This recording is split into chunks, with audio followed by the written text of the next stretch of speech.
Finding the best side quest in The Witcher 3. That's what this new series of videos is going to be all about. I take a side quest, analyze it in depth, and by the end of every video, I need to make a decision. Could this be the best side quest in the game? Yes or no? For every yes answer, I add the quest to the list of potential winners, and once I'm done looking at every quest that I want to make a video about, we have one big finale where all the good quests clash together and we crown the winner. For every no answer, well, they are simply eliminated from contention and gone for good.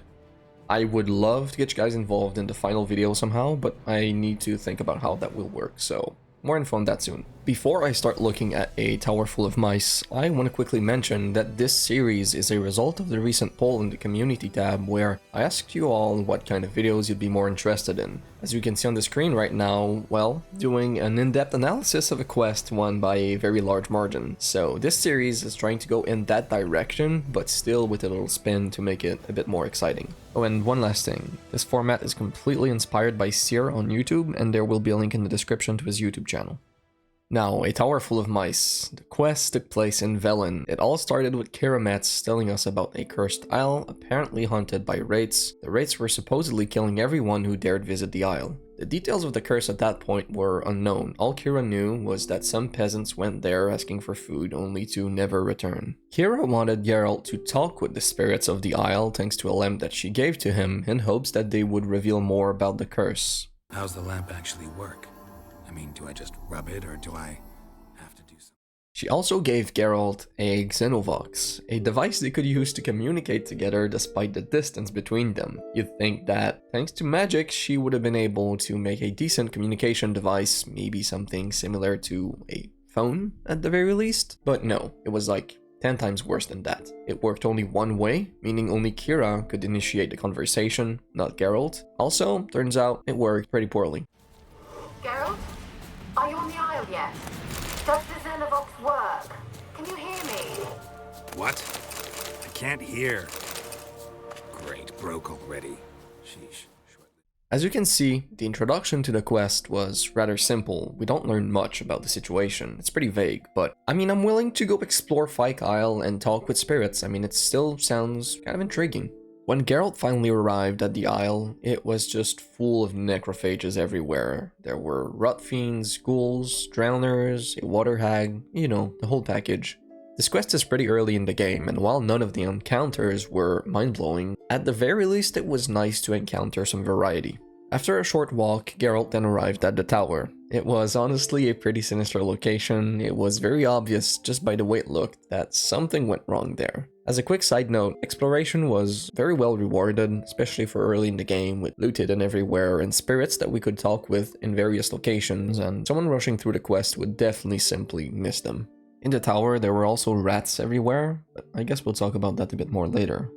Now, as we interacted with the various spirits of the departed, it became more and more obvious that the story Kira first heard was completely wrong. The peasants didn't go to simply ask for food, they were ready to take it by force and kill everyone.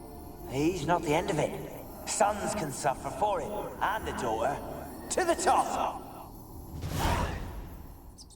As we progressed in the tower, there were also fresh bodies, apparently killed by a monster, something important to keep in mind for later. Geralt then finally reached the top of the tower, and it was a bit anticlimactic really. That's if you don't count the very not obvious and well hidden secret handle in the wall that surely no one could ever see. Thank God Geralt is a witcher, because I'm afraid we'd be stuck here otherwise. Now obviously it opened the way to the secret level, and we finally found a laboratory that Kira had mentioned earlier. The experiments that took place there were, well, rather disturbing. A bunch of tools for experiments and multiple dead humans. On that same floor, there was also a crying spirit, a woman. Geralt can also explore the upper level of the laboratory, where he can also find more dead humans, this time in cages. When Geralt finally approached the crying spirit, it became obvious to him that the curse was tied to her, because his medallion was kinda going crazy around her. Geralt then started talking with her, and honestly, what followed was very brutal. But first, let's talk a bit more about the experiments that took place there. A mage used to stay in the laboratory, the mage Alexander, and we can find notes that reveal more about what was going on there. In the notes, he details the state of the test subjects, both humans and rats. He mentioned how intelligent the rats were and even talks about having conversations with one of them. That rat, which is referred to as the black rat, seemed more intelligent than the rest of the lot. He even looked at his caged and ill brethren with concentration for some reason. One day he found that same rat curled up and dead. After an autopsy, the cause of death remained unknown, a great mystery. The purpose of all the test subjects that were there, both rats and humans, was to find cures for diseases such as the Catriona plague, a plague that was brought to the northern kingdoms by a Nilfgaardian ship named the Catriona. Now, Alexander's experiments often led to death, but he didn't seem bothered by it at all. It also looked like he thought he was completely justified in his actions.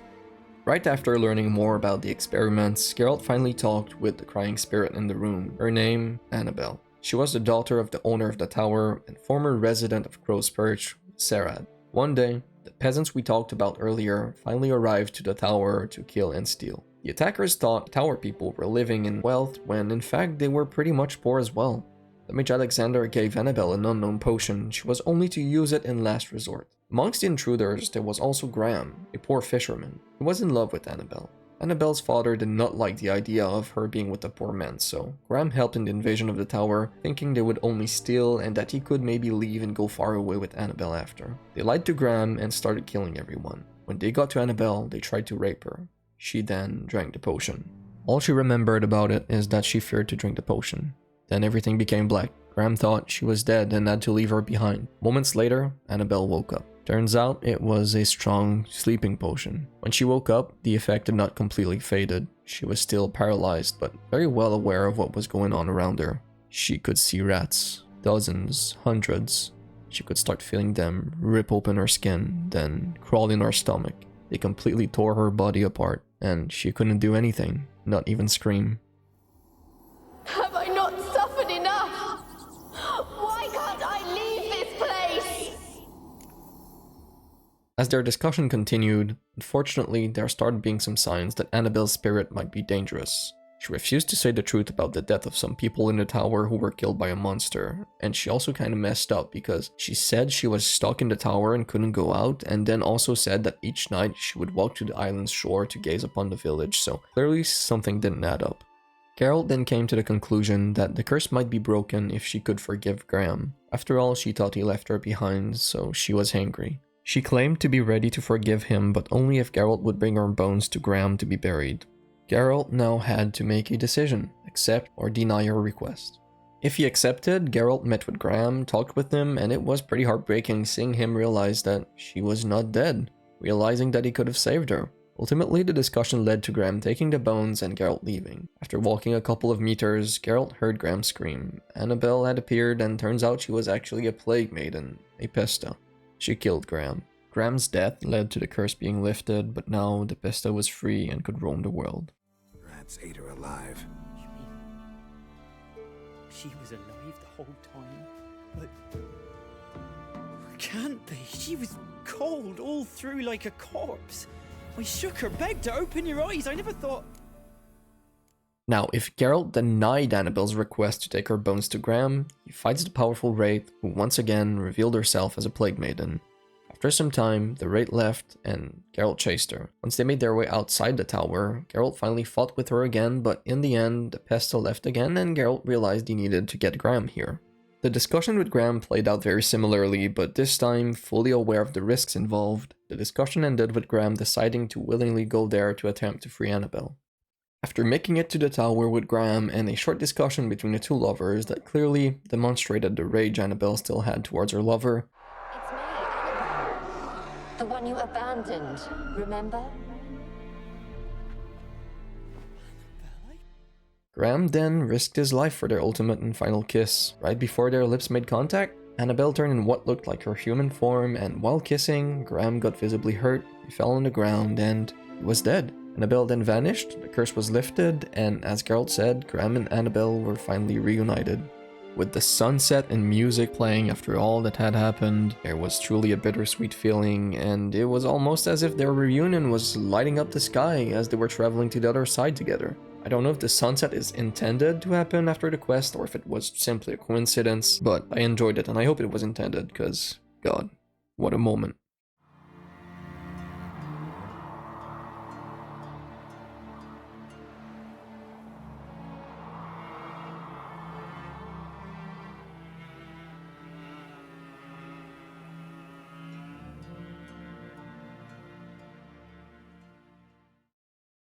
Alright, that's pretty much it for the quest. After that, Geralt just reports back to Kira and it's over. In my past playthroughs, I would always bring Annabelle's bones to Graham, maybe because I felt sorry for her. I think that was probably it, and I just didn't want to hurt her more after what she had endured, but after trying both endings, I think bringing Graham to the tower is far superior. It results in his willing death, and also, Geralt would probably be worried to bring the curse to the village with her bones based on everything that was going on with Annabelle's spirit.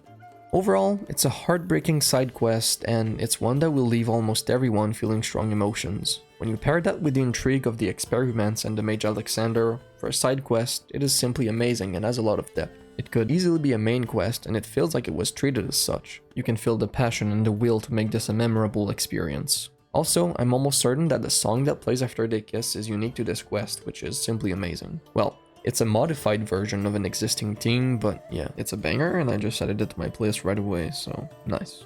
Now, when it comes to the combat in this quest, there is not much to say. I mean, I was playing on a very low level and old character, so I had the game on a lower difficulty, but the necrophages and wraiths were all pretty straightforward fights obviously, but again, variety was nice. The Plague Maiden fight left a bit to be desired, but at the end of the day, it's a short fight and we don't even get to kill the wraiths, so I guess it's fine.